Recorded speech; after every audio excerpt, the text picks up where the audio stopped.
दोस्तों, अब तक मनीषा केस में क्या क्या हुआ ये तो आपको पता ही है, लेकिन अब इस मामले की जो औपचारिक जांच है वो सीबीआई ने शुरू कर दी है और साथ ही जो नर्सिंग कॉलेज है उसका भी बयान सामने आ गया। उनका कहना है कि वो तो कॉलेज आई ही नहीं, यानी मनीषा कॉलेज गई ही नहीं थी। तो आपको पूरा बात बताते हैं। सीक्वेंस दोपहर के वक्त उसको नर्सिंग कॉलेज में जाना था, यानी उसने कहा था एडमिशन के लिए, लेकिन नर्सिंग कॉलेज का जो बयान आया वो ये आया है कि वहाँ पर सीधा एडमिशन होता ही नहीं है। ये दरअसल जो नर्सिंग कॉलेज है उसका नाम है आइडियल नर्सिंग कॉलेज। आपको बता दूं करीब 2 किलोमीटर की दूरी है स्कूल से नर्सिंग कॉलेज की। और यह पता चला था कि 11 अगस्त को मनीषा या कोई अन्य लड़की उसके कॉलेज में एडमिशन इंक्वायरी के लिए आई ही नहीं थी। ये जांच में बात आई है। हालांकि एक सीसीटीवी फुटेज दिख रहा है करीब 1:58 का, वहाँ पर वो नजर आ रही है जाते हुए, जैसे कि आप देख भी रहे हैं। एक और सीसीटीवी दिख रहा है जिसमें वो बस स्टैंड के पास भी नजर आ रही है। यहाँ कहा जा रहा है कि जो पहले वाला सीसीटीवी है जो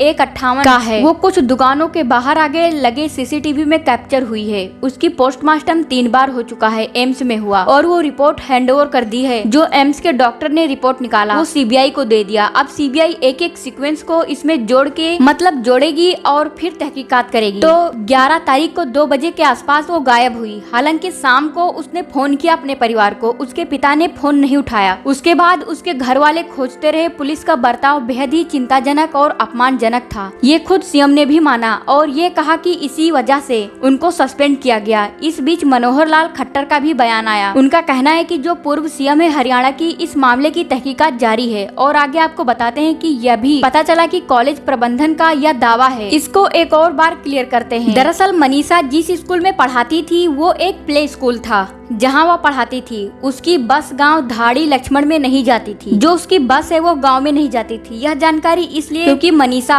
जिस आइडियल कॉलेज की बस में जाती थी वो 1 महीने से घर उसी से आती जाती थी। उस दिन मनीषा बस में नहीं थी, बस से वापस जाती थी, लेकिन उस दिन बस में नहीं आई। इस तरह की जानकारी निकलकर सामने आ रही है। अब 2 से 3 बजे के बीच स्टाफ चला जाता है पूरा जो आइडियल नर्सिंग कॉलेज है, और उनका कहना है कि कोई ऐसी लड़की नहीं है। और उनका ये भी कहना है कि कुछ 150 से 200 लड़कियां पढ़ती हैं वहाँ पर, और वो सभी एक तरह से कहा जाए 3 बजे तक बिल्कुल खाली हो जाता है। यह भी कहा कि सीधा दाखिला नहीं होता। और 11 अगस्त को शाम 8 बजे पुलिस भी पहुंची और स्टाफ से जब पूछताछ की थी तो उन्होंने बता दिया था कि यहाँ पर कोई लड़की नहीं आई है, कॉलेज में किसी नेता का कोई हिस्सा नहीं है, ऐसा कॉलेज का खैर दावा है। कॉलेज की तरफ हालांकि जाती हुई नजर आई थी या नहीं पहुँची, क्योंकि कॉलेज प्रबंधन का कहना है कि वो पहुँची ही नहीं, यानी कि वहाँ से शायद उसने रूट चेंज किया। इस तरह की जानकारी अब निकल कर आ रही है। यह भी बात आ रही है कि जैसे मैंने आपको बताया कि 3 इसमें रिपोर्ट पोस्टमार्टम है जो एनालाइज करेगी सीबीआई। पहले पोस्टमार्टम रिपोर्ट, जब दूसरी पोस्टमार्टम इसमें आई थी तो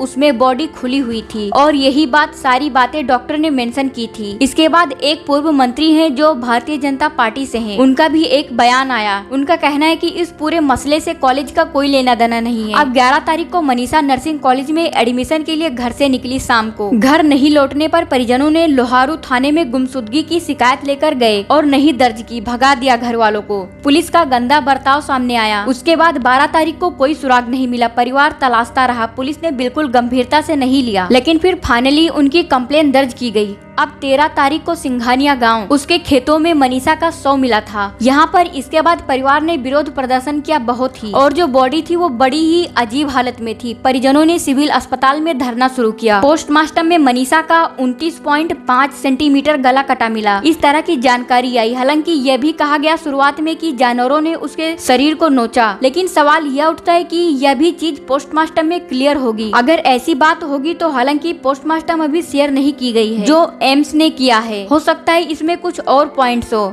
लेकिन इस बार जो मनीषा का परिवार है वो अलग ही एक थ्योरी बयां कर रहा है। उसका कहना है और गांव वालों का भी कहना है कि सच सामने आना चाहिए। वाकई अगर ये जानवरों ने नोचा तो इस बात को रिपोर्ट में मेंशन होनी चाहिए। आपको बता दें कि 15 अगस्त को दोबारा पोस्टमार्टम की मांग हुई। 16 अगस्त को मुख्यमंत्री ने भिवानी के एसपी को हटा दिया था। इसके बाद रोहतक पीजीआई में दोबारा उसका पोस्टमार्टम कराया गया, जहाँ दुष्कर्म की पुष्टि नहीं की गई। यह भी बात बहुत क्लियर बता दे कि 17 अगस्त को परिजनों ने धरना जारी रखा। 18-19 तारीख को वीडियो जारी कर उसके जो पिता हैं उन्होंने कहा कि बेटी आत्महत्या नहीं कर सकती। सवाल यह उठता है कि अगर उसने ये कदम उठाया तो इसके पीछे कोई वजह होनी चाहिए, लेकिन पुलिस का कहना है सुसाइड नोट मिला, कीटनाशक उसके शरीर में पाया गया, तो ऐसे में कोई शक की गुंजाइश नहीं है। और यही बात बार बार भिवानी पुलिस कर रही है। अब सीबीआई को देखना है कि वह क्या मर्डर की थ्योरी इसको मानकर चल रही है या अभी ओपन माइंडेड है। लेकिन सीबीआई के पहुंचने से पहले ही जहां मनीषा की लाश मिली थी जिस खेत में, उस खेत में बारिश की वजह से पानी भर चुका और सारे सबूत जो है वो नष्ट हो गए। अब ऐसे में देखना यह है कि सीबीआई कैसे मनीषा को इंसाफ दिलाएगी, आखिर सच सामने क्या आएगा। अब आप अपनी राय जरूर देना और सब्सक्राइब भी कर लेना।